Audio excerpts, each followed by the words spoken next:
Hello. Are we live? Can everybody see everybody? Yep. All right. So this is what we do just for anyone who is Michael. Are you there? Turn on your camera. Just give me a second. I mean, put clothes on first, but then turn the camera on. No, you because the other week I had everything set up, and then I realized I should probably put something on, or I'm going to get arrested. As a matter of fact, while you're getting set up, let's do this. Let's go down the line and start with Nicole. Tell everybody who you are, where you're from, why you're chatting with us, your thoughts on some of the things we said in the group before, what we're talking about. Introduce yourself to everybody who's new. I'm going to grab it. All right. So hello, everybody. I'm Nicole. I'm originally from New Jersey in the U.S. And right now I live in Taichung, Taiwan. And we're talking about loans today. I know one of the main topics is student loans.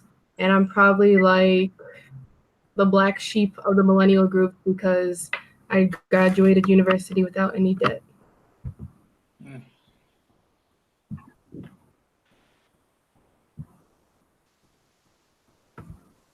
Who's next up? Is it YusefWateef? My name is Ishwar. Normally, I would say that I'm from India, where I was born, but now we started a project where we are promoting a singular identity for everything on planet Earth called Earthling. So I would introduce myself as Earthling, and I live in Brazil. Yeah, that's it. Wait, YusefWateef, say that again. A project from where? Sorry? You said they're promoting a project from where? Yeah, we started a project called the Earthling Project. Earthling, which means everything living on planet Earth. The idea behind it is all the conflicts that we had in the past and are having in the present, like conflicts between two nationalities, to races, to genders, etc., etc. It's all because of group identities, even religions, for example. So when you identify yourself with a specific group identity, you are going to protect that identity, and you are going to kill or even be killed to protect that group identity. And that's the reason for all these conflicts. So we are trying to promote an identity, one singular group identity for everything living on planet Earth, both for humans and non-human animals, which is the stuff that a lot of people eat on a daily basis. So we also stop that violence that happens on a daily basis. And this identity, we call it the Earthling identity. So that's what I was talking about. Eshwar, I say this with love and respect. You and I are going to have a little one-on-one conversation. We might even advertise it, because what you just said reeks of a level of privilege, naivety that denies everyone who has died for what they. I mean, wow! You and I are going to have a serious cup of coffee over this. We're not going to take over this conversation today with it, but I just want you to know to clean your guns. Clean your guns. All right. Okay. Michael. Yeah, so my name is Michael Darko. I was born and raised in London, England. I'm from Ghanaian heritage, and at the moment I'm living in Medellin, Colombia. So I guess student loans in general, anything finance is what I specialize in and what I'm passionate about as a financial advisor. So yeah, I'm here to see what the conversation's about today. Who is clicking? Just one point to Michael. It's Medellin, not Medellin. I think you said Medellin, right? I said Medellin. Medellin. Okay, great. A lot of English speakers call it Medellin. Yeah, especially if you're living there. I thought you should get it right. Have you been living there too? Yeah, I was in Medellin. Yes. Gotcha.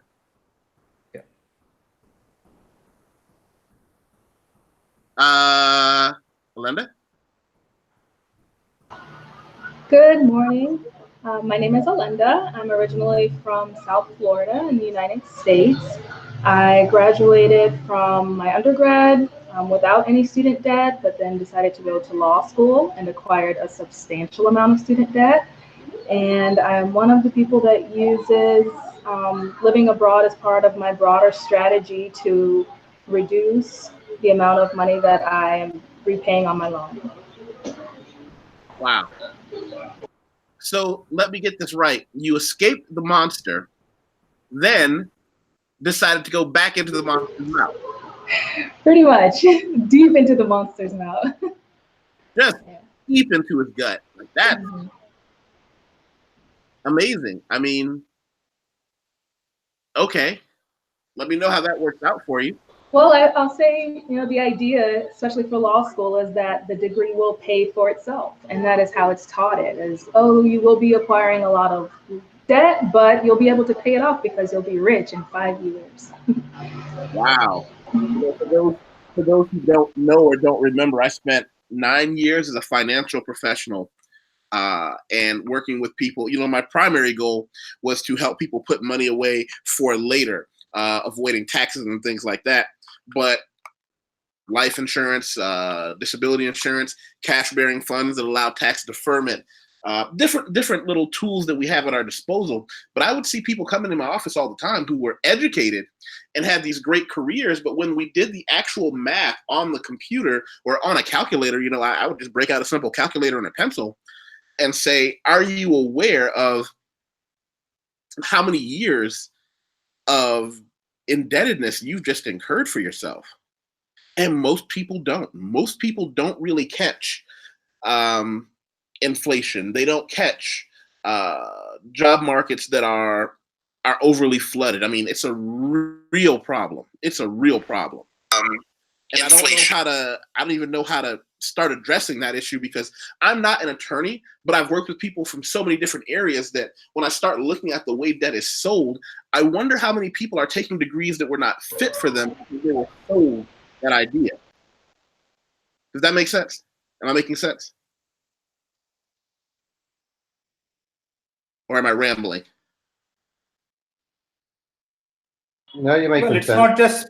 It's not just specific to education. I mean, if you're living in Brazil, you know that they have the system of paying for everything in installments. You are aware of that, right? Yeah. Yeah. So it's not sold just. It's not.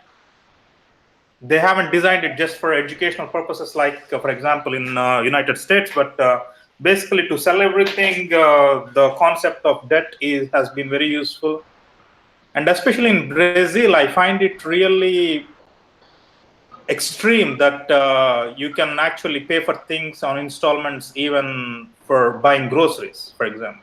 Yeah. There are things you can buy everything on installment here. Of course, I avoid it like the plague. But one of the things that you just learn over and over and over and over again is that is not your friend. And it has been. The lesson that I would try to talk to people about before they got there, I had people who were my clients who wanted to run away from me and told me they would never work with me because I said in my goal is that in 1 or 2 years for us to completely tear up all your credit cards. And people thought that was crazy. I haven't had a credit card since I was in my early 20s. And even then, now in Brazil, when I got my bank card, they have to give you a credit card inside of it, or certain things won't take it, which is fine because I just decided to tell them, no, you can never, under any circumstance, increase my limit because I only use it for taxis. But what I wanted to talk about with this whole debt issue is it a good thing that we're teaching people that debt is a tool? Landon, can you I'm sorry, I didn't mean to cut someone off. No, I'm sorry. I didn't realize my microphone wasn't muted. Oh, okay. Hey, it looks like we just got somebody who, a guy that I have a great deal of respect for. We have Brazil in common. Kai Adderley. Can you hear us, Kai? Hey, I can hear you guys. My video might be crazy, but I'm here. Okay. Well, tell us who you are and what you do, and they may get some insight as to why I wanted you in on this. Okay, cool. Hello, everyone. So as you said, my name's Kai Adderley, originally from Philadelphia, grew up in Philly.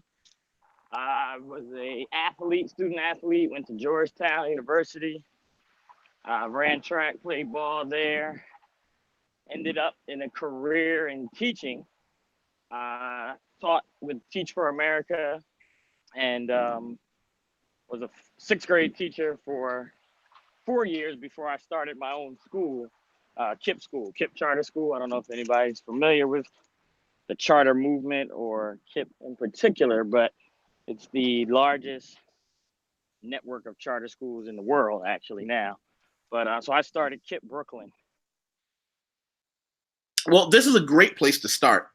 I want to start with this Teach for America because I have a couple of friends who've done it, and I want you to correct me if I'm wrong, Kai, or jump in. Teach for America will allow you to alleviate your student loans if you teach for a certain amount of time. Is that correct? Moved to Brazil and help Brazil, in Rio and Sao Paulo in particular, think about or rethink their public education and just education initiatives that they have in their country. So I was connected with a bunch of folks there and working with foundations and government, et cetera. And that's when I launched my company, the Adderley Group, where I provide executive coaching, leadership training across the world. Primarily, I started in education, as you heard. So I was training a lot of principals and CEOs how to start schools, build schools, turn schools around, et cetera. And then that kind of drifted into just other industries as they've related to my interests or expertise. Now, let me back up. Did that alleviate your school loan? Say it again? Did that alleviate your school loan? Say that again? We may be in a bad time to talk to each other. I said, does that alleviate your school loan? Student loan, you said? Yeah. Hold on one second. Let me put my other earphone in so I can black out some of this traffic. What was your question about student loans? I said, does that alleviate your student loan? Being in Teach for America? Yeah. So if you teach in a high poverty, high need area, it's deemed by whatever power that's out there that calls it high needs, they will alleviate a portion of your student loan, primarily your Pell Grant, if people are familiar with that. So yes, if you teach in a high needs area anywhere in the US for a certain amount of years, they will alleviate those loans. And so there's a lot. Go ahead. I was going to say there's other movements that are. Well, here's what I was going to say to you is that what I keep finding is that the Teach for America scheme takes people and burns them very early. Now, the Pell Grant may only take a part of your student loan, but what I keep finding over and over again is that they put them in the absolute worst. Absolute worst. Absolute worst cases. Yeah. So what happens is if you're a teacher, obviously you have to have a teacher's license. So to teach in schools. Right. But when you get districts like Philly, Detroit, DC, parts of rural America, Mississippi, Alabama, parts of any urban city has, obviously we all know, a huge issue with poverty, and wherever there's poverty there's bad schools. So no one wants to teach there. So your best of best teachers have a choice. They don't want to teach in North Philadelphia or Southeast DC. So Teach for America, when they came up with their model, they said, hey, these cities are giving emergency certifications to areas where they have teacher shortages. So let us fill your teacher shortages.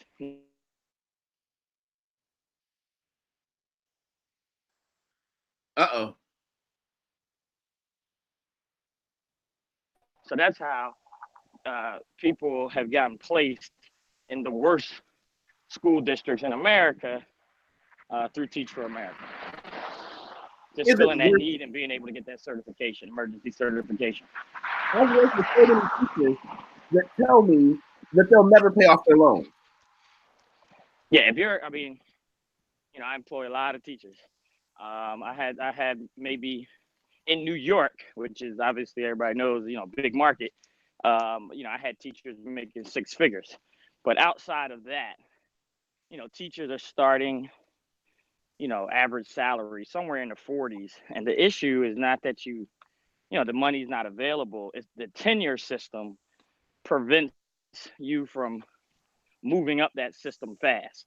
So for a teacher to make $100,000, I mean, you got to teach for, you know, probably close to 20 years before you get to that mark. Where in other industries, you know, you because of performance or different positions that are available in middle management, et cetera, you can move up a lot quicker. You know, if you're teaching sixth grade math, you know, there's no moving up necessarily. You know, if you move up, you're moving into an administration role. But if you stay a classroom teacher, you know, you're on a scale that the UFT is one of the biggest unions, you know, in this world, and in the scale that the UFT has set for teachers is one which, you know, you better have a second job if you. I mean, and a lot of teachers do get second jobs specifically for loans. So here's my question, and this is an ethical question that I had with a lot of my clients, and I can say this now. I'm no longer licensed, but I had calculations done that said it may be better, and what I'm going to say is a terrible thing, people. I want everyone's thoughts on this, and we can go from Alenda all the way back down to Nicole. I had people that calculated would be better off never paying back a single loan, taking all the financial and credit hit that comes with it, and having more money than if they had done the loan. So, Kai, can you mute yourself while you're not talking? Because you can hear yourself. Yeah, let me see how I do that. I'll figure Hopefully it you're headed down someplace where you can get a cup of coffee and chat with us. Alenda?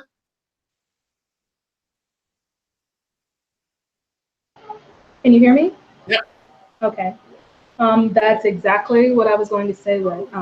Is what you just touched on, is that I ended up sitting down with the financial planner, and I'll start by saying I started my career at a top law firm, one of the largest law firms in the United States, starting salary around $60,000, $75,000 before bonus, and left making six figures. And after 10 years, what we looked at is over the 30-year loan period, a repayment period, let me back up. Because of my starting salary, it was nearly impossible for me to make the full payment of what is required under the terms of my loan.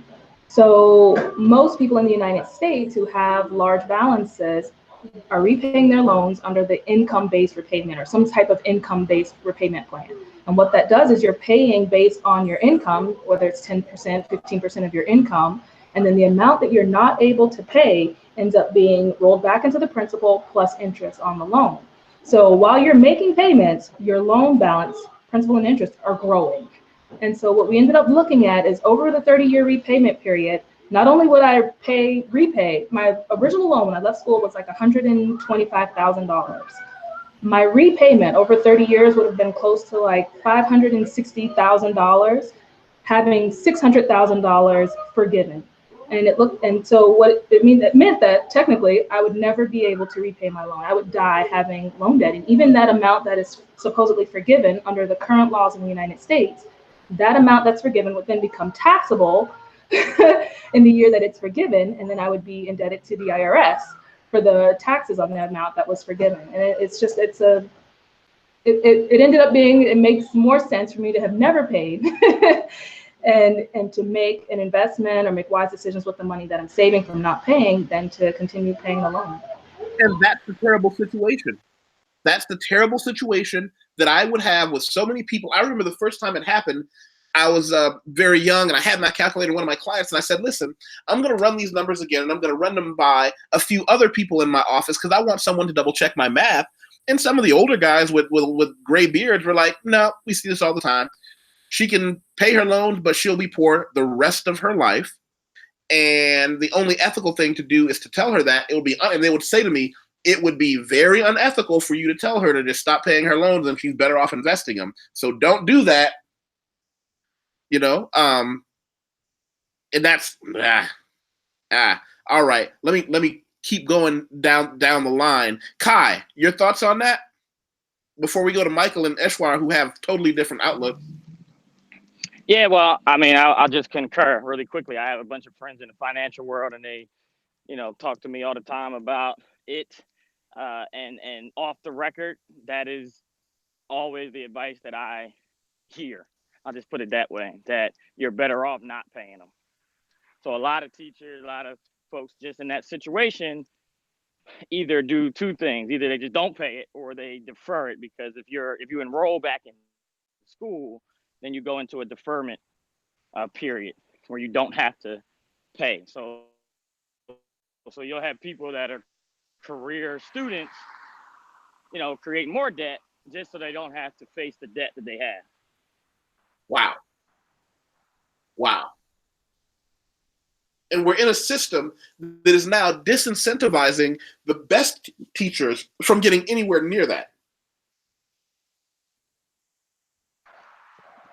Yeah, absolutely. I mean, I talk to people all the time where, I went into administration early, so my situation was different. But for people that just, want to teach and teach forever, they're faced with, either marrying up, and these are real conversations. People will pick their spouse based on, hey, I want to teach, so I need to find somebody that has some money. Or two, what other careers you have. Teachers that are all into this market, the MLM, multi-level marketing. Right. So you'll hear teachers that are selling, Avon. I mean, it's a sad thing because they can't just focus on their practice, right? Because money is always a type of conversation, always. And so you can't, say it to a brain surgeon like, hey, go get this part-time job, and then come do brain surgery in the morning. It's probably some policy that says you can't do that, but we let teachers go out and get 2 and 3, 4 jobs, creating businesses, etc. I know teachers that are 30, 40 years old with roommates, because they just can't afford to do it any other way. So people are really faced with the conversation of, hey, let's just not pay them. Now, I know several people who just don't. They say, I don't pay them. They just don't pay. Defer it. Come catch me when I'm dead or whatever. Send it to my, my children. Mr. Darko. Yeah, my input was that I would always try and jump in before the fact. I think that as the older generation, we need to teach the kids we have or people who are younger than us to really think through why they're going to university.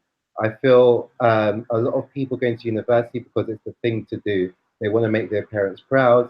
Parents need to stop putting pressure on their kids to go to university for any what reason.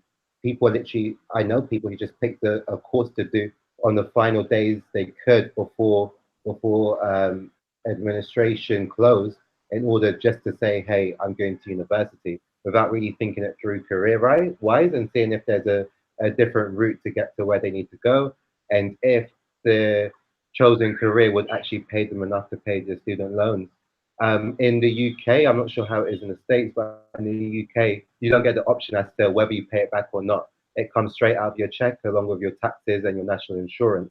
Unless you're self-employed, you don't get an option to say you're paying it or not. The only other option you have is to probably move abroad, and then it becomes a bit of a chasing game. Wow. So yeah, it comes straight. It just comes 100% from your salary. Exactly. So you'll see your paycheck, and it will say taxes, national insurance, and then below that, student loans.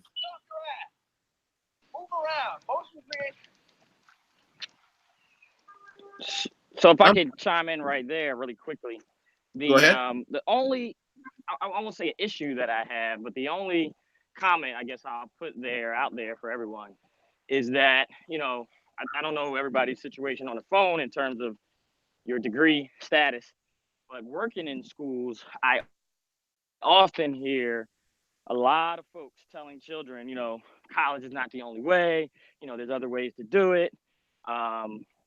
You can be successful, and they come up with all these examples of people who have done that, but nobody who's giving that advice did not go to college.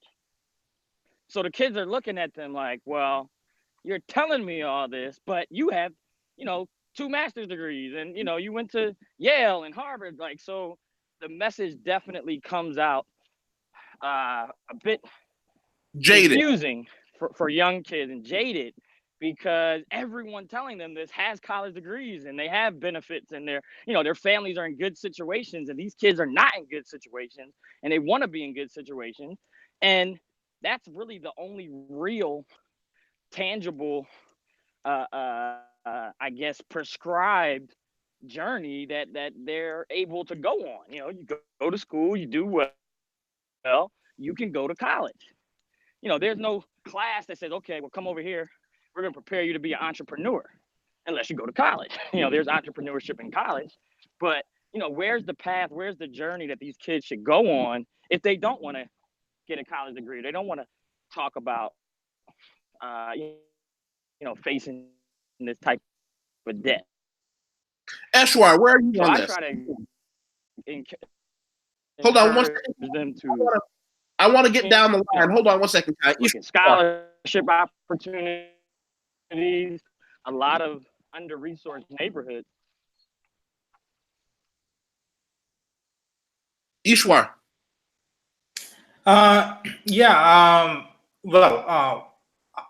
Luckily, I never had to face this situation, because when I studied in Germany, and it was free of cost. But I am through citizenship, I'm Swedish, and I have been living there for a long time. And you would think that in Sweden you don't have these kinds of problems, for example, because of huge welfare state. And I was shocked when I came to know that there is this government institution in Sweden, which fights against, or which basically collects records of people's financial crimes, and then they blacklist them, etc. And most of the cases apparently in this institution now are student loan crimes, and people not paying back student loans. So if it's happening in a country which is socialist, basically, like Sweden, I couldn't just imagine the craziness that would have been happening in capitalistic countries like UK or USA. Wow. Yeah, my friends who come from countries where they don't have to pay for school have such a different outlook. The one thing I will say is, what kind of world do we live in where we're using people who pursue financial crimes going after student loan debt? Financial crimes are, your people who are dealing in extortion and money laundering. And now we've got a 22, 25-year-old kid who can't pay back his loan, who's having the federal government coming after his neck. That's that level of insanity. Nicole, maybe I saved the best for last. Can you give us some good news? I really don't know what to say, how to answer your original question, but I want to add on to what Kai was saying, how nowadays you have a lot of people who have gone through the university system with a lot of debt, and they're telling these high school children that, oh no, don't go to college, become an entrepreneur because X, Y, and Z person didn't go to university and now they're a billionaire making millions. And I feel like a lot of people talk about one extreme, don't go to college, or go to college right after you graduate high school. But what about, okay, maybe you shouldn't go directly to college once you finished your last year of high school? Because to be honest, a lot of people when they're 17 years old, they don't know what they want to do once they finish high school. You go from sitting in a high school where you have to ask permission to use the bathroom, and now you're turning 18, and now it's like, okay, pick the subject you want to study and then later pursue a career in. So maybe given how expensive university is and how a lot of people can't really afford the cost up front, maybe they should consider, maybe I shouldn't go to university right after I finish. Maybe I really take the time to think about this, or maybe take on a part-time job and try to make some money that you can eventually save to try and go toward university should you decide to go, or if you want to go a different route like trade school or another option? Well, here's the problem. One of the things, and people in this room who have dealt with financial professionals may see, when you talked about going in later to go to university, the only problem with that is when you look at the financial curve, getting an education is powerful at any age, but it's never going to be more powerful than when you are under 25 and finish a college degree. Because that 2 or 3 years of getting started with an education in your work, in your job, or your labor force later, it cuts off a substantial amount of eligible income later. I understand what you're saying. The problem is, I think we're stuck in a world, and anybody can jump in on this one. I think we're stuck in a world where if you don't have a university education, you are looked at the same way someone who did not graduate high school was looked at a generation ago. You know, by anyone and anything. You're in a situation where now, if you don't have one, you will never be able to get even the most fundamental jobs because we've set up a world where that's the truth. So would you say that you're not exactly pro taking a gap year right after high school? Well, what I'm pro is getting people ready. One of the things I'm going to play right now, I'm going to play the black card. I don't believe that black or brown people have the option of not getting a formal education because we have to get a formal education just to get to zero, just to get to the point where we might have a chance to survive, succeed, or thrive. If we don't get that, it's over. Am I alone? Sorry. Well, the problem in what you're saying is making a living can only be done through having a job. When you are going, in a case where you don't want to pay for a university degree, maybe you want to start a company and become an entrepreneur. So you can always make a living. I mean, you don't have to work for someone else to make a living. The problem is most of the fundamental skills you're going to need. Go ahead. I'm sorry. Who wanted to say on that? But I did have a question. So what would you advise a 17, 18-year-old getting ready to graduate high school who literally has absolutely no idea what they want to do, whether they want to go straight to university, what kind of career they want to do, or they're not feeling going into the military after graduating? What would you say to that person? Ishwar? So, or anyone? Okay, it was for me. If it was for me, I would say first learn to fulfill the basics. If you can pay your own rent, buy your own groceries, you should be able to do that. I think maybe the first step would be to see how you can fulfill your basic needs by yourself. So can I be really blunt here? Go for it, buddy. So, you know, obviously, again, I'm around kids all the time, and they're talking about what they want and and if all of us, you know, I don't know the age of everybody in the room, but if we think back to when you're 15, 16, 17, no offense, but you don't even know what you want for breakfast. So I tell them, shut up. You have no idea what you want, right? Like I don't say it like that, obviously, but I said, look, you don't know what you want. What you want may change as you grow and develop as a person. You're going to want different things. So the key for education pre-college is just to prepare yourself so that you have options. You know, because kids will definitely begin to slack off. So I don't want to go to college, so I'm not going to do this work anyway. And you know, they go through this whole song and dance. And I said, look, it's not about college. It's about having the option to choose. When you become a high school graduate, now you'll have a little bit more information. You still don't know diddly squat pretty much as an 18-year-old, but at least you have the option, because you were a good student, where you can have some choice in your life, what you do next. And that is the key that I felt that people with income, people that come from affluent families have, that people, you know, primarily black and brown kids don't have. They don't have options. daddy and mommy from the affluent family give their children options. They give them summer camp opportunities. They have networks where they meet people. They literally sometimes just have to get a degree so that they can slide into a certain job at Uncle Bobby's, company. So they have so many options, and our kids are limiting themselves, and our school systems are failing them on providing them with options.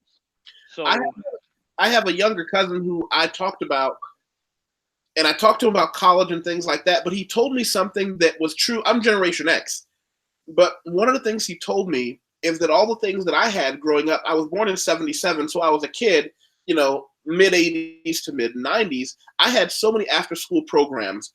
My mom and dad could send me to the math and science upward bound program. They could send me to after school computer programs. And I've been told that a lot of those programs have been gutted. A lot of them have been completely removed by the government. So whereas children who may not have been rich in the past could still get a lot of quality academic education outside of, and they're gone.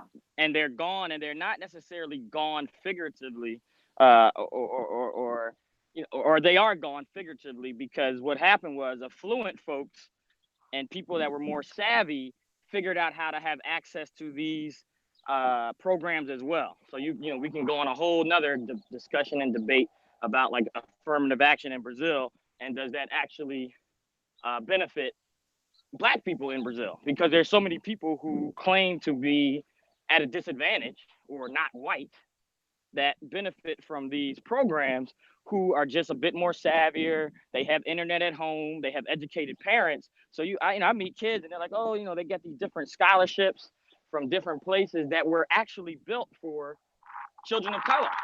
But they figured out how to manipulate the system enough where these programs now benefit anybody who feels like they've been marginalized in their community, and they can, create a defense for that.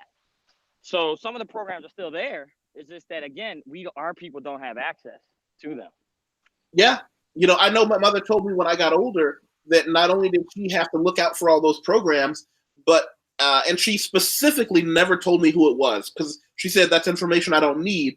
But we had a mole in City Hall who saw all those programs as they were being registered, who would give my mother the call exactly and say, listen, tomorrow morning, go to this office at this time. They're not going to post that this program is available, but you're just going to ask for a sheet. They're going to be surprised. But if anybody asks, how do you know? You say, isn't this a government program? And every now and then it would be in her office. And what she would tell my mother is, when you come in, we're strangers. To this day, I don't know who that person is, so I couldn't even thank them. But my mother told me that she's had a lot of those programs that took me into a lot of more affluent after-school things. She said those weren't meant for people in our zip code. And that happens all the time, every day, and even now in the world of the World Wide Web, it happens across. There's foreigners that are able to get into the USA market. I remember being studying at Georgetown. I remember being down at Howard thinking, man, I never seen so many white people on Howard's campus. And somebody hit me to it and said, oh, they're not white, they're from Spain. Or they're not white, they're from Portugal. And they were brown-skinned people or darker-skinned Europeans, but they realized that they could get these same scholarships that were identified for, Black and Afro descendants from Colombia and from Brazil and different countries, but they qualified as well because of a loophole. And so, you see that. And let me just say one more quick thing. Which I've been thinking about and leveraging some people that I mentor. Getting your bachelor's, I think you said it earlier, it's pretty much equivalent to getting your high school diploma nowadays. So a lot of people are on that track. But once you finish your bachelor's now, it's still very competitive to get a job if you don't have a master's. And so a lot of people come to me about, higher education opportunities, masters, PhDs, et cetera. And one way to just eliminate the whole issue of student debt when it comes to those higher degrees is one, you can demand it. And two, there are just so many companies out here that are willing to pay tuition reimbursement for somebody who they believe in.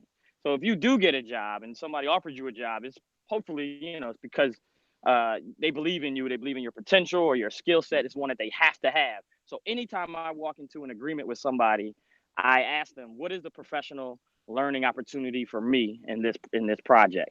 And they'll say, oh, well, what do you want? And I said, well, I want to get this certificate from Harvard this summer.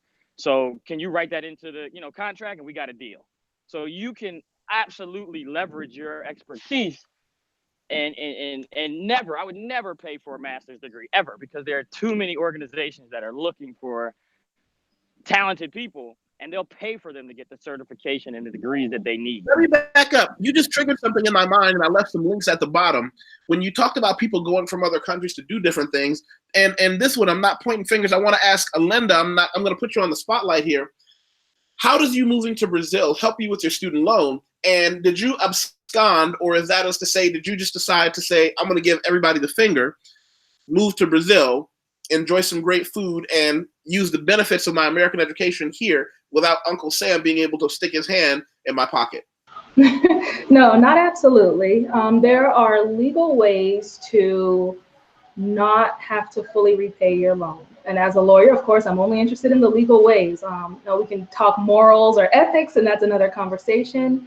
But under the income-based repayment plan, you're able to, making a certain level with 150% of the poverty level, which is altered for dependents. And so I have 2 children, and it alters the amount of money that I can make, while still keeping my payments under a certain level. So right now my payments are legally set at $0, and these are counting towards my payments. Like, they're considered an on-time payment, even though it's $0, out of the kindness of my heart. No.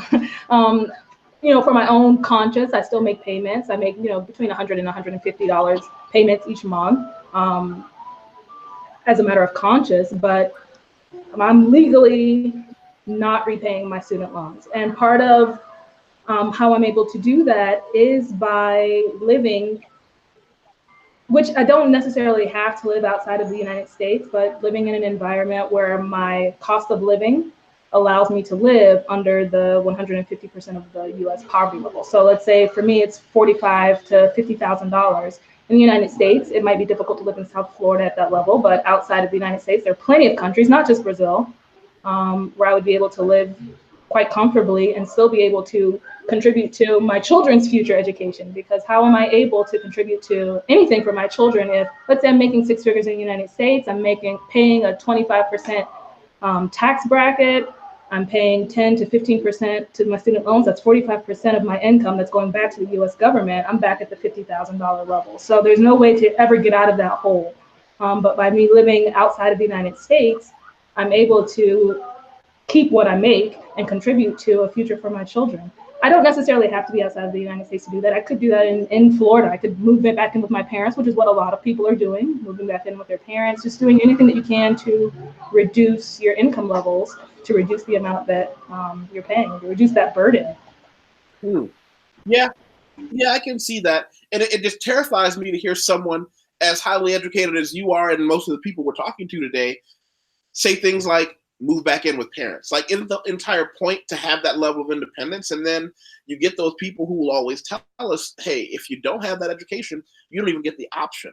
It's just that it's such an expensive issue, and this issue of debt, because right now, and I put a couple of links to this in the bottom, there are so many Americans, and I think this may tie into something Kai said earlier, a lot of the most educated Americans, the ones that really kind of understand the way the world works, they'll just leave the country. I know people who are now, starting with this past 2 or 3 generations, I have some of my relatives, their children are graduating high school, but they're getting those first or second university degrees. And a couple of them have talked to me because I've traveled to a bunch of countries, and they just said, what if I just left? What if I just said, I have this education, found a job, and just left America?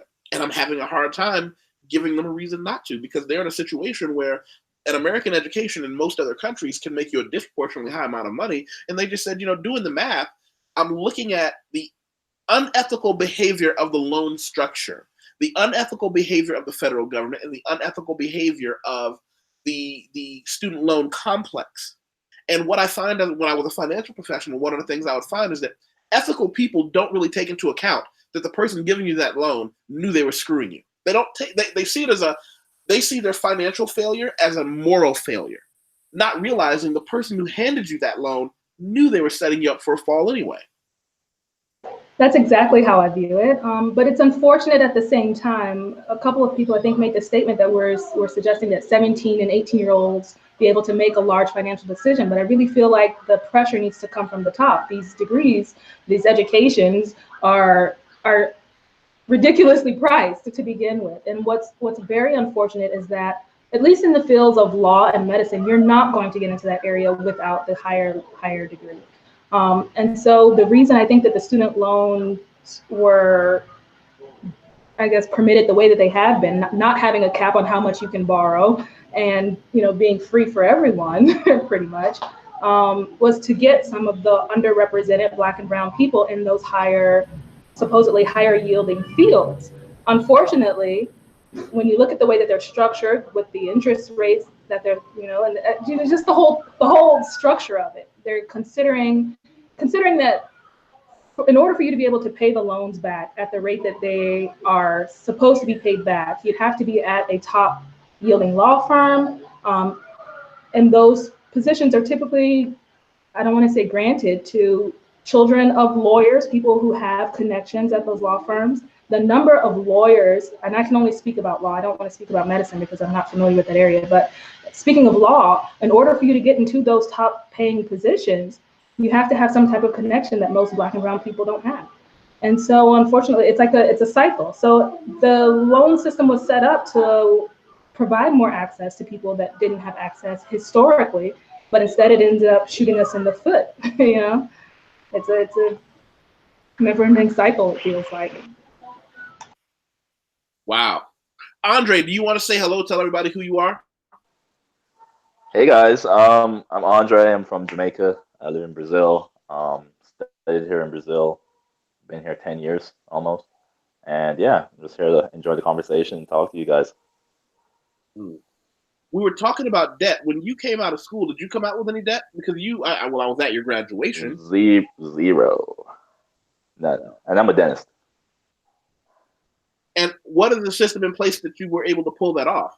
Did it have anything to do with being Jamaican in Brazil? No. So in Brazil, for the people who don't live here, you have a public university system, and basically what that provides is that you get like a really world class level education for $0.00. I mean, it comes from taxpayer dollars, but it doesn't come from your pocket, if you know what I mean. So yeah, I have no debt. I came to Brazil on a diplomatic scholarship. So that provided me the opportunity as a foreign national to enroll in a Brazilian public university. So now, yeah. For those listening, he's not a diplomat. That was just the name of the scholarship. Yeah, I mean, it's a diplomatic scholarship between Jamaica and Brazil. Gotcha. Now, Kai, are you familiar? Right. Did you ever see any of those people? Did I ever see what now? Any of the kind of scholarships that he was able to use, that Andre was able to use? Did you see anybody getting help with those? Getting help with them? Not No. as much. Not as much. It came from, as someone was just discussing, it came from people's social networks. It came from mommy and daddy's, networks. The school systems are not equipped and savvy enough to I mean, every kid in the school probably can apply for some scholarship, but and I don't know how many got this diplomatic scholarship from where you were coming from, but you get a small percentage of kids that end up getting these community scholarships or diplomatic scholarships, whatever you want to call them, and the last person that schools are going to hire are these career and guidance counselors on staff. So you have teachers and people on staff that really aren't equipped, and that's not their expertise in researching and knowing about these things. It's just teachers going the extra mile trying to find that for the student who comes to office hours, as somebody else mentioned earlier. The kids who become the favorites or the standout athletes, they're the ones that usually get the benefits of these programs just because they're a more well-known child. So the average kid, is just lost in the matrix somewhere. Wow. Andre, with your program, did you see anybody who got as many benefits for their education with no cost that you did that were Brazilian? Yeah, everybody. Like it's not like I said in Brazil, public school education is free. It comes from taxpayer dollars. So everybody who goes to the university, was offered that benefit. One of the cool things about this scholarship is that Brazil specifically targets poorer countries. So I'm from Jamaica, and so you have a lot of people from countries in Africa, Asia, the Caribbean. You don't see a lot of West Indians here in Brazil in general, but I mean the option is there. People from Central America, all over, they can come. So let me ask you, how many Afro-Brazilians did you study with in Brazil? How many Afro-Brazilians graduated or were in your class with you? In my class, so dentistry. I studied at University of Sao Paulo. Wait a minute. And that's one of the top universities. University of Sao Paulo is one of the top universities in the country and in Latin America. It's an amazing in the world. But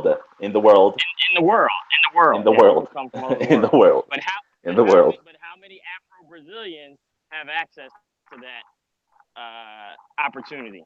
And we can go a step further and talk about public school K-12, so to speak, in Brazil. They're Afro-Brazilian. So how many people who look like you, me, or anyone on this panel did you class with? Wow. So dentistry allows 150 people per year. That's 6 years, 6 times 150. You do the math. I was like the only one. They were like, because in Brazil race works different. Race works different, right? So I know I'm black, right? Yeah. So out of all those people, you would have like maybe three black people that knew they were black, and probably like 4 that if they we call them Afro beige or whatever, they could. You're not really sure if they think they're black, so you don't really ask. So I'd say people who I'd consider black, about like 7 people out of like close to 1,000 people, like 1,000 people. Let's put it that way. There you go. I mean, I know that's not your topic today, brother Yusef, but that's my problem. Like my school has never had a black teacher. My school has never had a black professor. Well, this is what it goes back to. Brazil's running game. I wanted to address this with Andre, but how many people who look like you or me are going into debt paying for private universities that they can't afford? Listen, like even let's put it this way. I mean, in America, right? Yes, you do have more opportunities for black people, but it's not that many people. Like it's not like if you compare. For example, I was at the University of Washington. I would intern there, right, in a dental school, and I was literally the only black person. And they're telling me that the last black person wasn't even African American; he was from Nigeria. So it's not. There's not that many black people though. But what do you mean there's not that many black? I was the only black person walking around in the dental school at the University of Washington. I have to agree. Okay, but what do you mean is not? Hold on. Let Alenda get in. Hold on. Washington, number one. hold on. Alenda, you had something to jump in with? I want to agree with that to a certain extent. In the state of Florida, the number of black and brown, I don't want to get into the semantics of whether or not Asians are considered minorities, but that's a lot of something. In Florida, Black American students specifically, are about 3% of the law school graduates each year. And even in my school, I went to a private university in the state of Florida. Out of 1,000 students, I would say there were maybe 20, and of those 20, half of the 20 were from either Jamaica or another Caribbean island or Nigeria. So 10 out of 1,000 going. Yeah, because like if you look at even at the statistics, right? I'm a dentist, and when you look at the amount of black dentists in America, they mainly come from Howard and what's the other school? two schools actually. Like less than 1% of America's dentist population is black. So it's, I mean, Right. it's it's how can I put it? It's not that far off from Brazil when you think about it. You know, like it makes sense that America would have more black people in those positions because it's a country with more opportunities. But in Brazil, like you're talking about a third world country, you know? So if you look at the gap between, I guess, access between black and white people in Brazil compared to America, I don't think the gap is that different. But You here's what know? about the access to opportunity. This leads me into something else I was Yeah. getting a question to. Hi, can you mute yourself? I don't want to hear every time that you do it. Thank you, brother. What I don't want to lose sight of is something I've seen here in Brazil and in other countries, but almost none outside of America, is people having to pay for low quality education.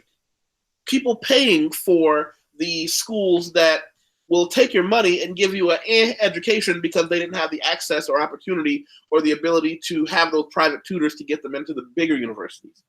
And I see those all over. And what I see also is you combine that with so many people who start going to university but don't finish. I personally know several people who shot themselves right in the face because they started university with loans and they never quite completed. Maybe 1 or 2 semesters away, maybe a year away, not realizing the huge impact that debt has on their lives with no way to pay it back. But I don't know if any of you have seen that phenomenon, or am I just kind of alone in the universe on this? I don't know, or do special people like Nicole who manage to pay, don't have access to common folk like that? What do you think, Nicole? I would agree. I know personally in my school, I have a few friends who, when they attended, they were taking out student loans, federal loans, and they ended up not finishing the program. And I know personally one of my friends who I was pretty close with, she left after our first year. We were in the same class. And then she enrolled in like a art school, one of those like performing arts schools in New York. And then the next thing I know, she's living somewhere in LA, and currently she's now in Australia. So she kind of just ran away, basically. Wow. I know Yeah. people. I actually have a friend of a friend that said that his guy, he basically he left America to teach in the UK.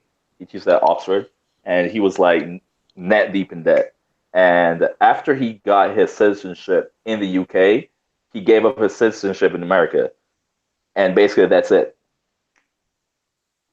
Basically, he weighed how much would it pay for me to lose my citizenship, because you have to pay apparently in America to be a to give up your citizenship, and how much he owed, and he was like, you know what, I'll just stick with the British citizenship and I'll give up my American, and that's what he did. Wow.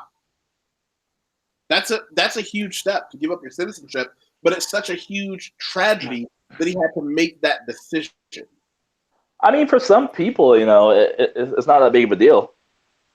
Well, no, what I'm saying is, I don't know if you were here earlier. Alinda specifically was talking about, that tragedy of knowing that a decent person who looks at loans as a neutral event don't know that the entire system was specifically set up to overcharge you and make sure you never got out of debt. Because working in the financial services department, what I did, as a financial professional, I would see people and I would look at the reality of, they knew they were giving you a loan for an education that meant at its best you would never pay this off, or maybe right around the time you're about to die. So you're in this situation where it's debt servitude, because there's more money to be made off someone paying in installments with a little bit of interest than the person who just pays it outright.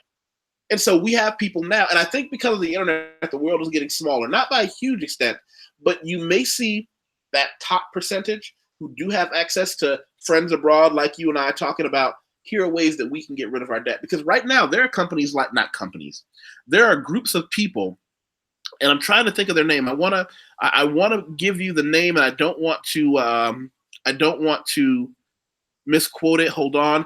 Debt dodgers. And there are people who are debt, what do they call them? Debt resistors. who do nothing but go online and trade ways. Okay, there's something called the Debt Resistors Operation Manual. And it's something I downloaded online. I will put the link below, but it gives you every trick of the trade that they use to avoid your debt, credit card or otherwise, because I tell people all the time, credit cards are one of the most insidious forms of evil we have. I'm going to read you the first page of the Debt Resistors Operation Manual. And I want to go down the line, starting with Alinda. I want your thoughts on this. Ready? It says, join the resistance. This operations manual, written by an anonymous collective of resistors, defaulters, and allies from Strike Debt and Occupy Wall Street, is for all those being crushed under the weight of debt. It aims to provide specific tactics for understanding and fighting against the debt system so that we can all reclaim our lives and our communities. It contains practical information, resources, and inside tips for individuals dealing with the dilemma of indebtedness in the United States today, and also introduces ideas for those who have made the decision to take collective action. My goodness. My goodness. Alinda, please take it away. As an attorney, I've been waiting. I was like, I wonder if I'm going to have a chance to bring this up, because I want to hear your thoughts on this. My personal opinion, and I'm not going to go too far into the anti-American rhetoric, but it's... No, I want all of it. This is what we're here for. We got nothing but time. We don't have enough time for that kind of history, because the country is how many years old? Let me start at the beginning. No, we're not going there. But I will say there's a difference between what's morally right and what is legally right, as we all know. And so when you look at the laws of the United States, they were written in a way that were designed to benefit those who know what the laws are, what their rights and privileges are under the law, and they do so at the expense of those who don't know. And so I'm proud to know that there is a movement out there that's encouraging people to take a stand against that type of financial tyranny. Wow. I wasn't quite sure which way you'd fall on that line. But as I look at it, because one of the things they talk about in this, and I'm going to post a link to it in this little blog, it's a decentralized network of debt resistors, and it's really interesting. It's really interesting to see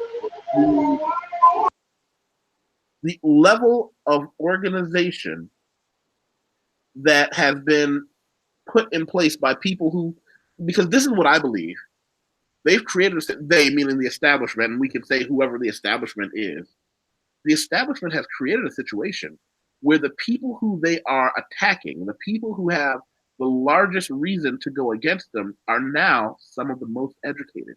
In the past, we always understood that the less education someone had, the easier it is to manipulate them. But what happens when you have an enormous population of people who are overeducated, can't get a job, so now they're on the streets, and they understand, you know what? I can fight this. Well, I think a lot of people, even the more educated, still live in a state of fear of the United States government and what they are capable to accomplish. But for those who are a little bit more courageous, it is creating a situation that sort of turns the tables. I mean, for me as a Black American, a descendant of slavery, as far as I'm concerned, reparations, but, everyone has their own point of view, and I like to see movements like that. Wow. It's funny because I think speaking to educational debt, I think I don't think these conversations are had very honestly, because how can I put it? It's like people don't talk about university as an investment. It's more of like a rite of passage, in the sense that I see people who go to school, take loans to study things that will make them literally like $60,000, $50,000 a year. Like that makes no sense, in my opinion. I feel as though like no one has ever had a conversation with them, say, listen, you don't necessarily need to go to university and take this loan if the career that you're choosing won't make you enough money to pay the loan back. Because I think no one makes investments. No one goes to a bank and says, listen, the owner says, um, we have an investment. You give us $100 every month and we'll give you back 50. Like no one does that, you know? And I feel as though that's exactly what goes on when a lot of people take student loans. It's almost as if like they don't really think about the loan as an investment and university as an investment of their time and money. It's more like this is what I should do. I should go to school. I don't think that makes sense. On the other hand, you have to look at it from the government's point of view. These are the supposedly the most highly educated economists and financial decision makers in the world, and yet they're allowing people to take out large amounts of money for degrees that they know won't make those returns. So to me, it seems more like it's designed to be abusive. No, I mean, yeah, that's true. I'm not saying that it wasn't designed that way, but I'm still saying that like a lot of people don't think, you know, and a lot of people don't have the information or somebody to tell them like what you're doing literally makes no sense. You know, I have people who, you know, it's funny because in Brazil, we focus a lot about our time. When you go to school, we talk about time because we don't spend the money, right? So it's all about time for us, right? And I see a lot of people like they'll do marine biology. That's 5 years in Brazil. And at the end, they're like, wow, no one told me that I wouldn't be able to get a job.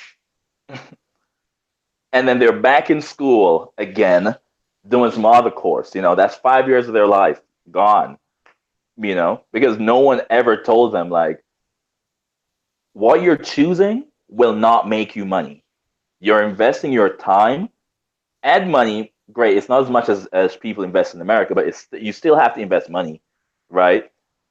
To basically get something that won't be able to make you survive. I don't know if that makes any sense. I view it that way. Kai? My head's going a lot of places right now, but I think I'll jump in and say, so there's a huge movement also to encourage people to not focus on money, right? So, you know, in schools and elsewhere, people are encouraging younger mentees or students to do what you love. You know, you got to do what you love. I met an accountant yesterday who left her job to start a bedazzled Instagram account where she puts sparkles on shoes. Right. And her goal is to become Beyonce's, you know, bedazzler. And I was like, what? Well, how much does bedazzling pay? How much does bedazzling pay right now? Right now, it's paying zero. It's paying. It's living with mom. It's, you know, scrapping around for whatever materials she needs online. But, you know, she said to me, I got to do what I love. I got to do what I love. Yeah. And so I think we get caught up, you know, definitely in, depending on where you live. Because when I lived in Brazil, you know, I didn't need as much money. So I didn't care about money to a certain extent because I didn't need as much. Now that I'm back in the U.S., you know, me and my wife, you know, we have to have 2 cars. In Brazil, I didn't have a car at all because I lived in a place where I could just walk. But in Philly, you know, we have to have 2 cars. We have a child. Right. We have a child on the way, so I have to have a large, you know, car. I have a dog, and so I'm like, wait a minute, I just spent like $100,000 on cars. You know, I haven't spent $100,000 in Brazil in 6 years. So I have to think about what I do as a profession in relation to, you know, where I'm living and what goals I have on that sense. So I don't think there's an easy answer to any of this because it really is all relative to individual goals, individual, you know, desires. If somebody's comfortable living in a place where without a vehicle, that's fine, but you got to know what comes with that. And then if you want to have a family, you know, what comes with having a family. You can't have your family that doesn't have health insurance. That's another big one. So I know people that work jobs just so they can get insurance, period. Mm-hmm. You know, they've come to me and say, hey, can you give me a job? You don't have to pay me. Just pay my insurance. You know, my wife's pregnant. Because having a baby in the U.S. might cost you, you know, $40,000. Jeez. Yeah, and that's a healthy baby. That's a healthy child. So, I mean, I think there's no clear-cut right answer to this question or dilemma. I think someone mentioned earlier that what we have to do, and what I've charged myself with, is whatever information I do have, I make sure that I'm mentoring younger folks that are, looking to me and wanting to do what I do in particular, or just, cross my path in some way. And I share with them my story. I share my story often. I go every year since I've graduated Georgetown. I go back twice a year and teach a class where I'm pretty much just sharing my story. And I invite some of my other, fellow alumni to come with me, and we share our stories, and people get to see that there is no right answer. There is no right way. And I think a lot of the younger folks try to find out what the formula is. Well, what's the formula? How'd you do it? What's the formula? There's so many different ways to do it. And for me, the formula is getting access to as much information as possible. Yeah. Right? Yep. Get a mentor. Get a mentor. Find successful people. Just sit with them. Have lunch with them. Have cut their grass. I don't care what you do, but you're going to get so many opportunities and just nuggets of information that are going to create a path for you. And somebody, I have a friend who's a personal trainer, and he grew up dirt poor in the Bronx. He scraped to get himself through college, and went through physical therapy school. He's in debt $200,000, and he's depressed like this all the time because personal trainer, he makes good money in New York, but he's making maybe $100,000, and you're not paying your loans back in New York with $100,000. Yeah, $100,000. That's a humble life. It's a very humble life in New York City. And so, I said to him one day, I said, well, who are you training? And he said, well, I'm training whoever signs up. And I said, well, to me, that's where you're going wrong. I said, what you need to do is target your audience. I said, go target, the Upper West Side, or go target, an affluent area. Shoot, you don't know, you might become Jay-Z's trainer, and that changed your whole life. And lo and behold, 6 years later, literally was 6 years later, he meets a client he's been training for years who was a financial advisor. The financial advisor, like you just said, Yusef, told him that, he was looking at his credit card debts, and they were just talking while he's working out. And he told him about his debt, and the guy said, look, train my whole family for free. I'm paying your debt off tomorrow. And the guy just wrote a check and paid off his, $200,000 and changed his life forever, And so, yes, he's doing what he loves. He wanted to be a personal trainer. He's a personal trainer, but it wasn't being a personal trainer that changed his life. It was him networking and meeting people and wrestling with this issue of student debt. But it wasn't personal training or his career that changed his life. It's going to be your social network that changed your life, in my opinion.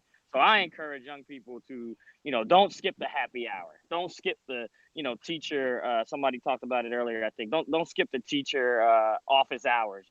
Those are the relationships and opportunities that are really going to change your life.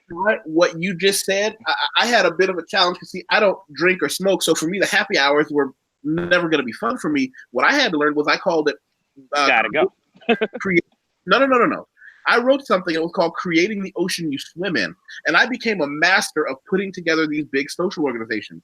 A lot of the people that I know even here, I met because they're in one of my different social groups and different social organizations. What I'll do is I'll also put a link to it below. But there's a formula I would use. Game nights, but bring a friend, bring somebody interesting. Never like a business thing, but you're right. Meeting those people, even doing what we're doing now. There are people who have met someone because of one of the talks that I have with my friends and have called me and said, hey, can you get me this person's email? I'll do you one better. And I introduced them, and I've actually been to help people. And that's a huge thing. It's not what you know is important, but who you know gives you so many advantages in life. Come on. And to me, that's what college was all about: meeting people. That's it. Really. Like to Kai's point. Ishwar?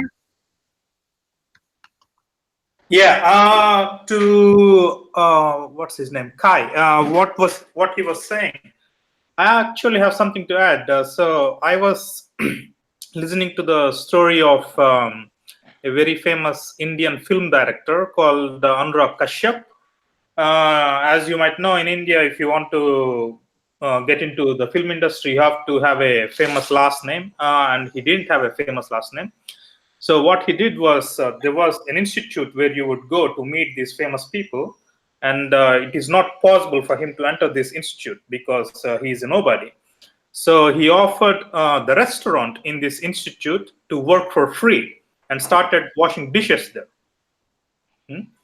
And he got his feet into this institute by offering his services for free. And slowly he started building his network there through his connections, through serving people, etc., etc. And now he is one of the most recognized film directors in India. Wow. There you go. Yo, to Kai's point, you know, Kai said that it wasn't his education that, you know, got the trainer this opportunity, stuff like that. But I think you kind of skipped over the fact that the reason why he was in that room with that guy was because of that degree. And Yeah, sure. to say what? I mean, in the WhatsApp group, there was a thread going on. A thread, someone was talking about like the relevance of universal education right now, right? And a lot of people are saying, "Yo, it's not important," blah blah blah. But in my opinion, a universal education is still important because it puts you in a position to talk to people that otherwise would not even look at you. Like if that guy had no skills to offer this financial advisor, whoever this guy is, right, he would have never had the opportunity. He was only in that room because he went to school. Now, your universal education is not going to be the only thing, right, that's going to make you successful. Obviously, right? You have to add something else, but he was there because he took that first step to go to school, and he, you know, does it make sense? I want to add something to this point, what Andre was saying. For example, while I was in Colombia, I met a guy who is from African descent, and he, he's not a Colombian, but from Africa, and he was working for a startup. So when we are talking about jobs and having degrees to get jobs, of course, when you apply for a job in a company, normally there is going to be some screening process before your application is sent to the person who actually evaluates your application. So during the screening process, they will just check some boxes. Does this person have a degree in this field or not? And if you don't have it, then it's not actually going to be sent to the person who is going to decide on your application. But this kind of bureaucracy you can avoid if you apply for jobs in startups. The person who is going to decide on your application is actually going to read it firsthand. And for example, someone like Nicole, who is young and who doesn't want to pay for student loans, and maybe they don't have they are still not mature to start businesses. Working for startups where you have less screening and have the opportunities to gain experience, I think is a good idea to look into. And what is your career path now, Nicole? What is your education level and career path? So right now I'm a teacher. So I kind of wanted to jump on to what was previously said. So one of the reasons why I chose to go to where I went to school, not only because of athletics, that was kind of the first reason, but then the second reason, the location of my school, it was in New York City, specifically in Staten Island. But what really drew me to that school is just like, okay, New York City, it's full of people that are doing a lot of interesting things. And I saw it as like, oh, being in this location, I can really take advantage of it, get off campus, go out into the city, try and go to different networking events so I can find myself in different circles. So originally, I studied accounting and international business. And during this time, I did a lot of internships. So one of the good things about my school is that they actually make it mandatory for you to do at least one internship for a semester. as a requirement in order to graduate university. So if you don't do an internship, you're not going to graduate. It's actually like a requirement in their curriculum. So I've done one. I've done 3. So starting each year. So sophomore year, junior year, senior year.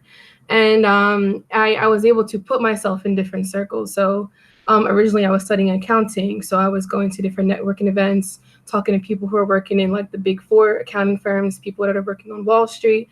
And I was able to get some internships in some of these industries. And even though I ended up not liking accounting, it was being in this location, being in this position, I was able to dip my foot in and see, like, is this something that I would like to do? And then I also had the opportunity to explore other fields too. So I also worked with startup companies, nonprofits that are in some of the local neighborhoods. So one of the reasons why I'm not exactly, I would never be anti-college is because with my experience, I picked a good location. I kind of dip my foot into different kind of industries just to see, like, what do I like, what do I not like. And I feel like I really took full advantage of my 4 years there, which is something that some people do and some people do not. I think when people choose their universities, they're not really thinking ahead, like, okay, being in certain locations will have you access to XYZ, going to, or even if you go to like some of the more prestigious schools, like the Ivy Leagues, like the Princetons, the Harvards, Berkeleys. It's I kind of looked like, how can I take full advantage of the school I'm at and also the location I'm in. One of the things I want to be clear, and I only speak for myself here, you guys can agree or disagree, is I've never been anti-education. I'm simply comparing the reality of the education that people are getting with the outrageous financial cost and years of indebtedness that comes with it. I love education. My family is an educated family. Quick poll. I didn't think about this before. Can anyone in this room raise your hand if your parents did not have education? Yeah, that's what I thought. Exactly. Exactly. Because one of the things that you learn working with money that I apply socially, there was a 20% rule. Some people liken it to part of the Pareto distribution. Did you know that socially, you probably don't have any friends that make 20% more than you or 20% less than you net income wise? Now, of course, the world is getting smaller because the internet allows people from all kinds of different things to mix together. But I find that that's generally true because the 20% mark is where your lifestyles change and you're not in the same worlds anymore. Although I don't necessarily know if that number 20 is still true. Alenda, I saw you nodding your head. I was thinking about how that changed by living in Brazil. But the last part that you said makes a lot of sense. Your lifestyle really differentiates who you will and won't be able to socialize with. I agree. Mm-hmm. Yeah, same. Yeah.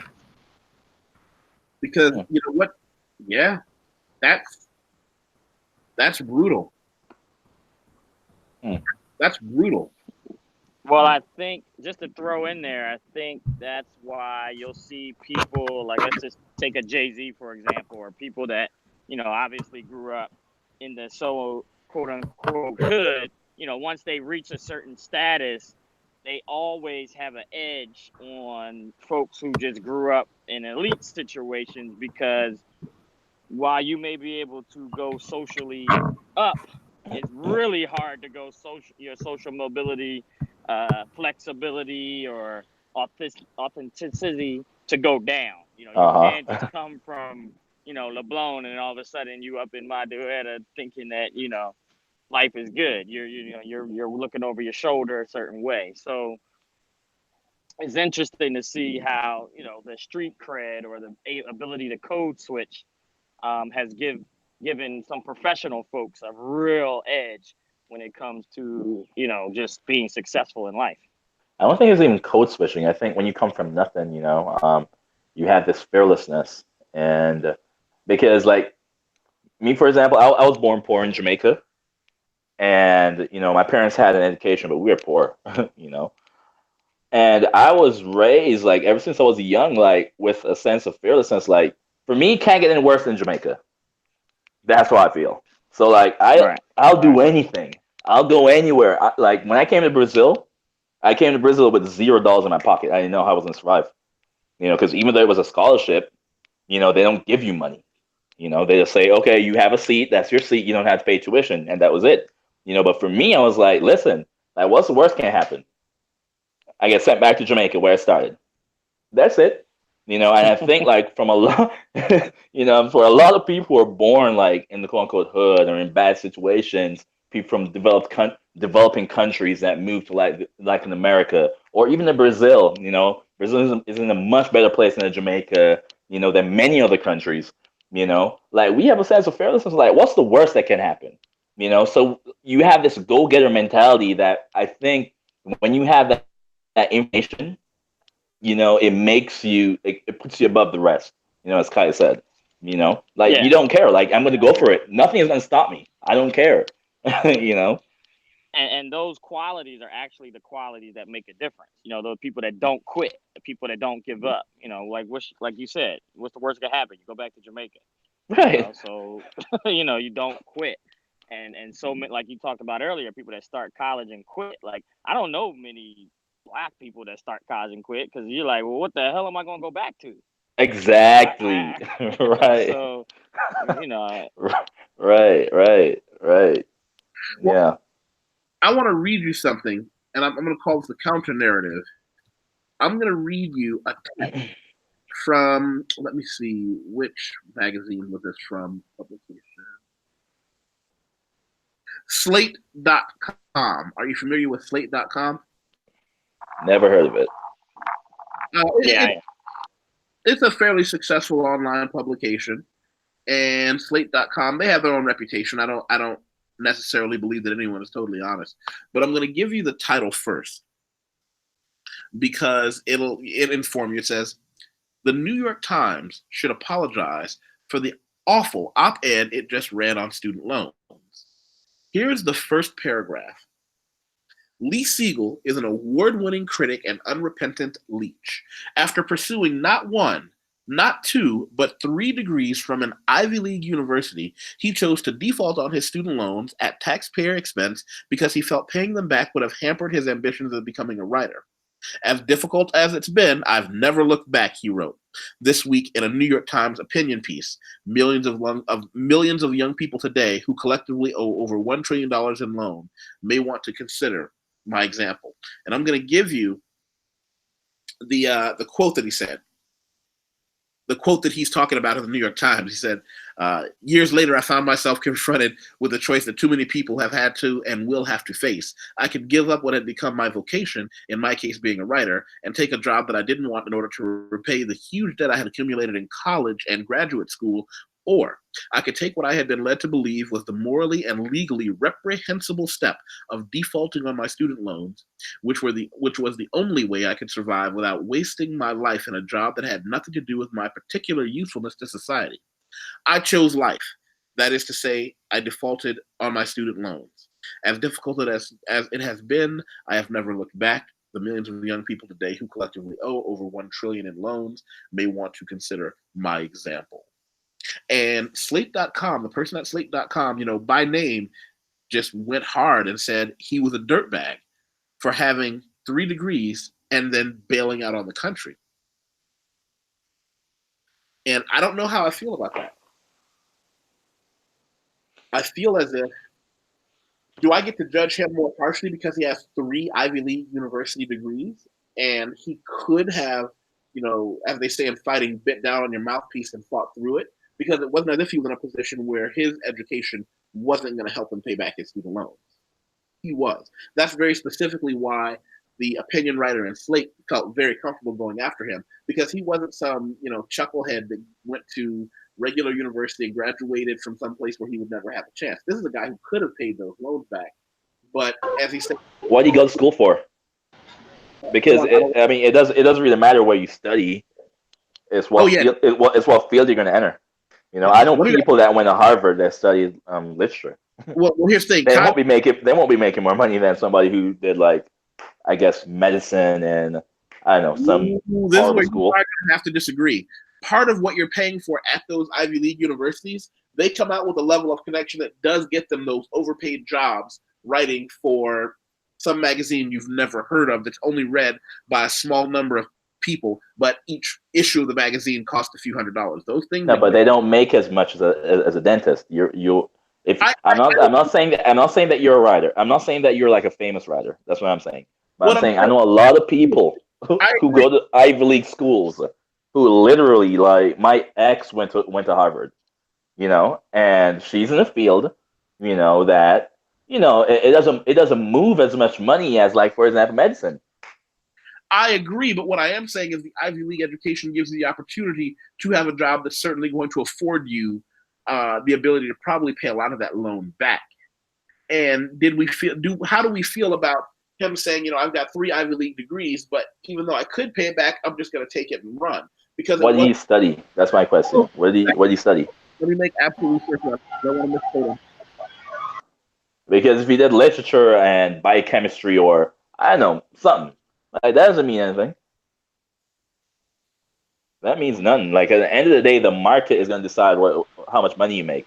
While you're looking that up, I'm going to jump in quickly and say, well, first of all, I don't encourage defaulting. That's a very big difference between not paying, finding a way to not pay, and defaulting. But the reason why in the United States, the reason why student loans that are provided by the federal government are not dischargeable in bankruptcy is because historically that is what was done by people who were probably in a financial position to pay, would take out student loans or private loans from banks, attend these private Ivy League universities, large universities, rack up a lot of debt, get their degree to, you know, study medicine, law, and then discharge them in bankruptcy. So this is nothing new. For me, what he did was completely fine, actually, because I mean, United States is a country where, as we saw in 2008, all these banks who did the financial malpractices and robbed so many people of their houses, pensions, savings, etc. They were, how do you say? I mean, the government. What is the word for it when the government gives the money to? They bail these banks out. And that's completely fine, but one guy gets free education. That's not fine. I mean, come on. Right. Wow. You know what you said. What you said. I'm sorry, not Eshwar, because Alinda and Eshwar don't look anything alike. Alinda, what you said about historically, that's what people have been doing. You know, one of the things you figure out in the financial business is I never broke the law even once, but a good amount of my income came from showing people who had money how to pay less in taxes and how to put their money away legally into a place where they will not have the same responsibilities financially as someone who makes less money. You know, we may call it class squeeze. Bankruptcy is perfectly legal. Ask your president. Well, one of the things that he said in the article, and you guys can read the article, I put it under the comment section for later, is one of the things he said is he made it past his lower middle class upbringing and got out and he got into a better situation in life.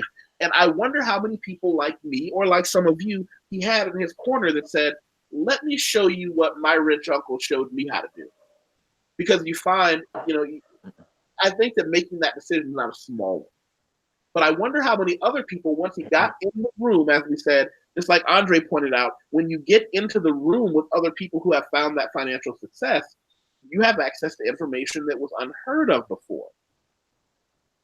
I wonder how many people showed him on paper, right, here's a smart thing to do. Go 100% dirtbag mode like all the other successful people in this room. Don't pay it back. Matter of fact, I know people that would put their money in, and I'm a Bitcoin advocate, I freely admit that, they'll take it and put it in cryptocurrency where if you have someone who knows what they're doing, it's invisible. Small things like that make huge differences. Then they can come back into the game later when everyone else is in an economic decline because they never paid those loan backs, made a little bit of money on it on the side, or left the United States and made money in another country. Now all of a sudden they can come back into the game with a more powerful network, and it's a really scary situation. Yep. Okay. I'm listening. Go ahead. No, I was actually going to ask a question because when I hopped in the conversation, Alinda was saying that she moved overseas and moving overseas allowed her to pay her loans, blah blah blah. And I've always found like for me, like does it make more sense to be in America and make dollars? Big does it to pay your loans? Because if you think about it, I'm not saying your case, Alinda. I'm not trying to. I'm saying in general, right? Because I was gonna take the American route, right? And I was gonna go to dental school in America, and that would have cost me about $400,000, right? There is no way that I could be a dentist overseas and make enough money, right, to pay back 400,000. Outside of America, it'd be basically impossible for me to do that. So like, how does that work? Would you have to make dollars overseas and then pay back? But you can't make in local currency and pay back, right? I want Alinda to take that question because you're addressing her, but I want to jump in with. We can go back to some of the smaller conversations that you and I have had personally. America has more cost to it than what you see as someone who visited America. When earlier today, when Kai talked about having to buy 2 cars just to exist, Kai's not a billionaire, but those are expenses. The cost of healthcare. I can give you horror stories of my clients and healthcare debt, which will make you cry. I can tell you that living in America, we come from 2 different places. We have the advantage. Being born in America with the blue passport and the blue American education means it's actually possible for us to make a ton more money in other places. Linda, I don't want to take your time out of the answering this. No, but what I was saying, I completely understand what you're saying, but that wasn't what I was referring to specifically. Okay, go ahead. What I'm referring to is that, for example, an executive in Brazil, right, makes less money than an executive in America. Same level of education, right? They made less here. On top of that, if you factor in the fact that you have to pay, you're making money in reais, it's 4-to-1. Every day, the real slides, it increases. There's no stability, So how does that work? That's what I'm saying. Let me show you something. Hold on. Let me show you. Because even though you're making, even though you're in America, you're spending more, right? But the salaries in Brazil, for example, are extremely, like compared to the salaries in America, are much less. I'm speaking from a dental point of view. For example, fresh out of school in America, I would make like 200,000 a year. But here's what you don't see. This is what you don't see. Living in a place like Houston, where the standard of living is like almost nothing. Something, and Alinda, I want you to cut me off after so I don't keep going on and on. This is what you don't see, Andre. The cost of living in a place like Brazil for 2 men who make an equal amount of money. Let's say you're a CEO in Brazil and a CEO in the United States who make an equal amount of money. That CEO in Brazil has an almost minuscule level of expenses, and that's what we keep. And this is where I want to sit down with you one day with my calculator as an ex-financial professional and show you the advantage doesn't necessarily come from the salary. It's that living here, I wrote an article once about my expenses. Exactly. You spend. No, I agree. What I'm talking about is sending money back to America to pay your debt. Well, I understand what you're saying, but what I'm saying is that at the end of the day, you're going to have to buy dollars to send it back to America to pay your debt. That transaction, that's what I'm referring to. Obviously, I know that in Brazil, the standard of living is less, yes, but I'm saying the transaction between making money in foreign currency, that's obviously much weaker than America, right? And send it back, that's what I'm talking about. Because you're going to have to, for that transaction, so let's say, for example, if the real slides to 5, you're making less American dollars. Right. If it slides to 6, your salary in Brazil is the same. Your standard of living is going to be the same. But that money does less for you in America. That's what I'm talking about, right? Because Americans have the privilege of having the standard currency. And as an American, you don't realize that. That never enters your mind. You're the standard currency. Like everything is based on your currency. Now, if you're making, for example, you can go to any foreign country, ask them how much is the dollar. They can tell you. Every person can tell you the value of the dollar. Ask an American, what's the value of the dollar in Mexico? They won't tell. They don't know. We've both been cutting you off. Linda, take it. I'm sorry. Well, Sorry. first of all, dollar for dollar, like that I'm able to keep in the bank for myself. I make more now living in Brazil than I did in the United States working for a large law firm. We live in a world that's such where you don't necessarily have to be physically located in the country of the currency that you're earning. I know many Brazilians. In fact, people that I work with now that are on my team are Brazilians, lawyers here in Brazil that are working with the same vendor that I'm working with from the United States, earning in dollars. I think for those, and it's what we're talking about. It's having the know-how, having the knowledge, having access to that type of information that maybe the average person doesn't have. But for those that do, they do very well. Right. No, because that's what I wanted to know, because you cleared it all up. You're saying that you live in Brazil, because if you live in Brazil making dollars, great. You can pay your loans in no time. But earning like local currency, that's crazy, because I would never, like I said, I would be 400K in debt, right? I'd probably move, let's say I moved back to Brazil. I won't have enough money to pay back $400,000. I would literally have to stay in America for a while, pay that debt, and then leave, for me to be clear. Because does that make sense? It does, and I think you're also speaking of paying the debt. For a lot of people that are moving overseas, not just in Brazil, moving to other countries from the United States, right? They're doing so to have the same quality or standard of living that they would in the United States at a lower cost, even in the current currency. Because for many people, just having healthcare, like we said, just having healthcare, which is a public source here in Brazil, will pay for tax dollars. It makes a huge financial difference for many Americans. No, I agree with you, because I'm paranoid when I'm in America. Honestly, like I start coughing, I'm like, geez, I take meds every time I go to America. I always take medication because I can't afford it. I can't even afford condoms in America. Alenda, can you explain this? Stay away. Linda, I want you to please explain this to the group. I'll do it as basically as I can. The first most important thing that I say for people that are thinking about leaving the United States is to do so after they have earned enough credits to buy into the Social Security system. I don't encourage anyone to leave before they have reached all of their Social Security credits in the United States for a couple of reasons. But long term, if we're looking at long term. But I work in Brazil. I work for a US-based company. So I am earning money in dollars. And I started out the way that I structured my deal. This is someone that I made contact with while I was still at the law firm. But I work as an independent contractor.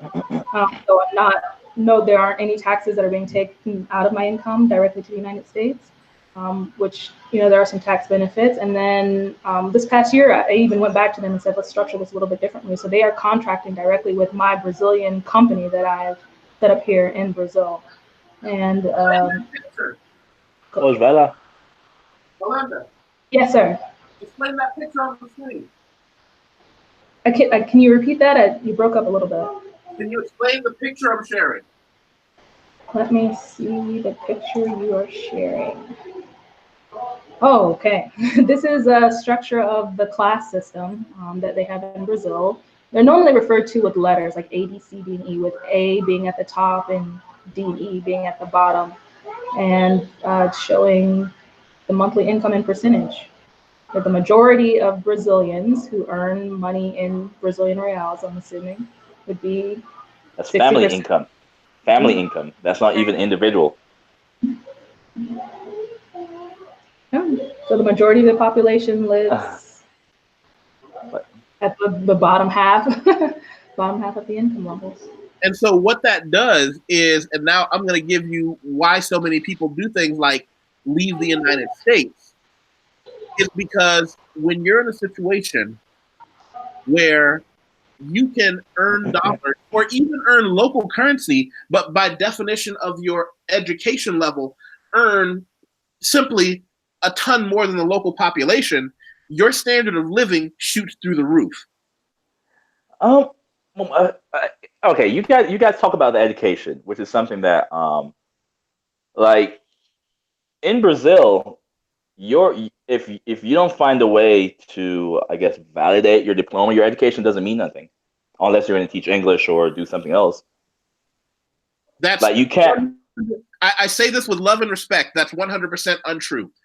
I, as someone who have 2 university degrees, and we've had this conversation the other day. All of my clients are owners, CEOs, people in politics who don't need the government to validate my degree because they can simply have someone on their staff call a university and say that I really graduate. No, you Because don't. when you're dealing with a certain level of society, they're not depending on the government institutions to do anything for them. You don't understand what I'm saying. What you don't listen. Listen, what I'm saying. What I'm okay. Pay attention. Pay attention to what I'm saying. All right. What I'm saying is that you work in a field where your credentials, it doesn't really matter. You don't need to show a piece of paper. Now, Alinda, if she can't work as a lawyer in Brazil. I can't be a dent. Do you understand what I'm saying? Now, well, unless you're recognized by the local board or whatever. You know, I could be a doctor. How can you do that? Hold on, Alinda, I'm going to give it to you because I want you to be able to take off with it, but I'm just going to give you a quick interjection. This is where you're wrong about what you said about me. What you don't see is that in order for me to command the salary that I have to have an education they could verify. You may not know it's important to what I do, but you also don't deal with the type of clients that I do. I'm trying to get you away from thinking that everyone's depending on the local board to validate anything, especially knowing that the local board can be validating things for the right amount of money paid under the table. It depends on the field, what? I agree with you. Depends on the field. For me, the field that I'm in, because of the rates that I charge, qualifies as one where they absolutely check my education. Right. That's what I'm saying. All I'm saying is that it depends on the field. And I said this. In your field, it's different. I think medicine is very specific because there is no sort of reciprocity between countries, and probably teaching at the lower levels, at the secondary level. Outside of that, I think there's a lot of flexibility. I am not licensed to practice in Brazil. I'm not registered as a foreign consultant, and I work with a team of Brazilian lawyers. All of the work that we do has to deal with Brazilian law, and so I was allowed to provide the services that I do based on my ability to interpret the law and read and speak in Portuguese without having to validate my degree. Thank God. Right. But like I said, for a majority of people, that's not the case, because I get a lot of emails but WhatsApp messages from people, Americans, who are like, how can I studied nursing in America, or I studied whatever in America. And I have to tell them, like, listen, if you come to Brazil, your degree will not actually get you a job in your field, because you have to get that degree validated. In the same way, I can't be a dentist in America, in Brazil, and go to America. I have to get my papers validated. It doesn't matter. I think you're still focusing on the medical field, though. For example, if someone has a degree in computer science or their database, I don't see how having that degree from any other country would prevent them from working here in Brazil if they're able to operate in the local language. No, that's true, because I know architects from America who work here in Brazil, but they obviously can't sign papers or anything, but they work here with their education. But in my field, I'm speaking for my field because I'm in the field of medicine. If someone who studies anything in the medical field, right, it's relatively impossible for you to work unless you're going to do consultation. That would be an exception, because like my mom works in the medical field in the U.S. and she used to work in Pennsylvania, but then when she wanted to go to New Jersey to work, she had to change her licensing because she was only legally able to practice in the state of Pennsylvania because of where she was working. But then when she changed jobs, she had to change again. So I feel like for the medical professions, it's a bit of an outlier because it's very, very specific, and they really, really rely on the credentials before they want to hire you. Mm-hmm. Right.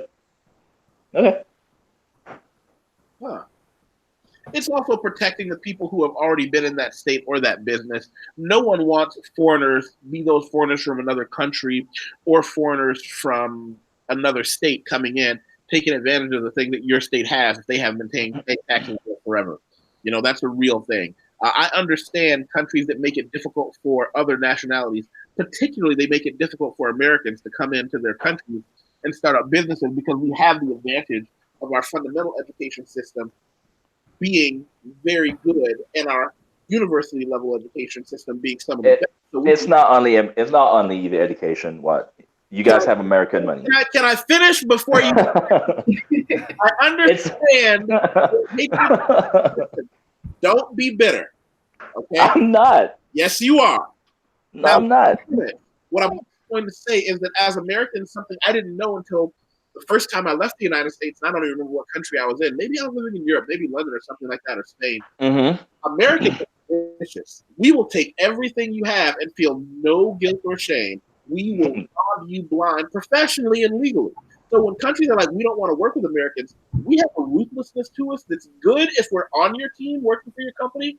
Like, I don't know anybody that works harder than we do. I have people that go, wait a minute, you guys don't get 4 or 5 weeks vacation?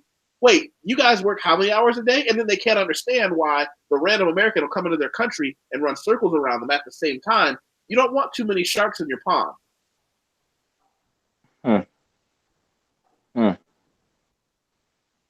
I don't hear anybody disagreeing on that one. No, I mean, like for me, I think that a large part has to also do with the reputation of America. That helps a lot, and the fact that Americans generally, like Americans are different from us, right? We migrate not because we choose to migrate. We're in fucked up situations, you know. Americans choose to live overseas. You're like, you know what? I want to do this. I want to do that. Blah blah blah. So like, when an American decides to leave America, he's coming here with baggage, not only education, but he's coming here with money, some form of system that will allow him to prosper in that scenario. You know. So I don't think it's as much education, because I know uneducated Americans who came from like really shit schools, right, and prospered in Jamaica just off the fact that, you know, they're Americans, and what you say, people are just gonna believe you. You know, like I don't know if like in Brazil, a lot of times in Brazil, people won't even say which school you went to. They'll be like, "Yo, he studied in America." Does it make sense? You're like, "Yo, he studied in America. He studied in the UK. Which school though?" No one cares. He studied in America, right? So I think that also gives Americans an edge, you know. For the most part, at least. I don't know if that not being questioned part applies to Black people. You're not Black over here. What? You're American. I keep telling you this. You're American. You're not like you're Black. Listen, Haitians are Black, right? Africans are Black. The Jamaican, I'm Black. You're American first. A lot of my Black American friends said that the first time people would call them American was actually here in Brazil, overseas. Like in overseas, the Black American, and it's kind of hard for. It's like explaining to a Black man that, yo, you have privileges. You know, it's kind of hard for you to understand. And it's the same way for like Black Americans. When you tell a Black American, like, yo, okay, you went through slavery, but you're really highly privileged. You have no idea. You know, it's kind of hard to grasp that concept. You know. I have to agree with you on that. I have a friend who's currently living in Mexico, and she got into a debate with someone that's originally from that area of Mexico, but now living in the United States. And that's what they said. Like, as Black Americans, you don't see yourselves as being at a disadvantage but by being Americans there in Mexico, they're considering the Black Americans that are moving there colonizers now. That they're colonizing Mexico. Yeah, right. They come with that financial and, you know, credential advantage. Right. Because like because listen, what, like a lot of Americans, if you compare, for example, the people who moved to America from developed countries, like we're like the top 1% of our country. We're the creme de la creme, the people who are highly educated. And even so, when we go to America, actually the first generation, you know, not the second, but the first generation, right, we don't prosper as much as, for example, an American who went to a normal school. He's not even top 1% of his country, his state, his city, right? And he comes overseas and he prospers overseas. You know, so I don't think the education is really that. It's a plus, but you know that the other things, the baggage, America, the blue passport, the respect the Americans get, the money that comes with it, you know, that helps a lot. You know. Wait, am I the only non-American in this conversation? Oh, my parents weren't born in America, but okay. I can see what you're saying because half of my family was born in Jamaica, and yeah, so they all moved to the U.S. A few moved to Canada, a few moved to England, and since they're living here and have become permanent residents, have become citizens of the United States, they kind of see them as like, oh, you're new money now because now you have that blue passport. So they kind of they're viewed differently. So I can see it changes your life. Trust me, it changes your life. You know, in ways that like an American who was born in, I guess, a traditional American family or Black American family doesn't really realize. You know, it's a big deal. What? You know, as someone who I admit that I can't look at myself from the outside in, so I'll go with you on that. I'll go with you. Yeah, and that's like in Brazil. One of the reasons why, especially in English, a lot of people will lie and say I'm American, because if you don't say that, if you say, yo, I'm from Trinidad, someone will probably think you don't know how to speak English. Or I'm from Nigeria. Wait, Andre, tell them your story about why you had to get an English certification. English certification? Oh, right. So like, jeez. All right. So like I said, right, 2 years ago, I was on a path to migrate to America to practice dentistry. And one of the requirements was for me to take TOEFL, right? And that's for those who don't know, that's like, it's a test for non-English speakers, you know? And I'm like, I'm from Jamaica. We don't care. It's like, I'm from Jamaica. It's like, well, you know, yeah, take the test. And that's it. I felt so offended, you know? You told me I'm like, I'm talking to the lady. I'm like, we're having this conversation in English right now. Right now, we're having this conversation. I thought you were leaving something out. I thought there had to be something that you left out. But then it was like, no, they wanted you. Wait, what? They made you take the test for English, but you were born in Jamaica. Yo, I paid I think it's like $200 to take a test that man, I was so pissed. So pissed. But whatever. Well, I'm gonna have to jump off. Thank you guys so much. I really enjoyed the conversation. It's nice seeing the face of you guys. Right, Linda, Nicole, Kai. We'll talk later, Linda. Ciao. Bye. Bye. All right, guys. I'm gonna have to run too because I'm gonna hit the gym. Today's leg day, and we never miss leg day. Never. All right. So, all right. See you guys. Take care. Nice meeting you. All right. Later, man. Let's see who's left. Is it? Wait a minute. Let me back up. Kai, did you bail on us? Oh, you're still there. Kai? I came back. I got kicked out, but I came back. Oh, did you lose your reception? Yeah, something happened. It just said call failed, so gotcha. I went with it. Well, the conversations are pretty organic. But I will have to go in a little bit. Well, you know what? Let's wrap up. Thank you. Yeah. And I always want you to come back. You know, you're somebody I really enjoyed having on today, and we'll have to do this again soon. Our next topic, Nicole, what was the next topic we were talking about? I think you mentioned something about languages. I think that might have been the language one. Well, listen, for anybody watching right now, make sure you do two things. Make sure you subscribe to the channel and thumbs up. But also on the bottom, I left links to my other social media because there's a chance this YouTube channel is going to get deleted. So, okay. Everybody have a great day. Bye-bye. Yep, you too. All right. Take care. Thanks. Bye, everybody. Nice to meet you all.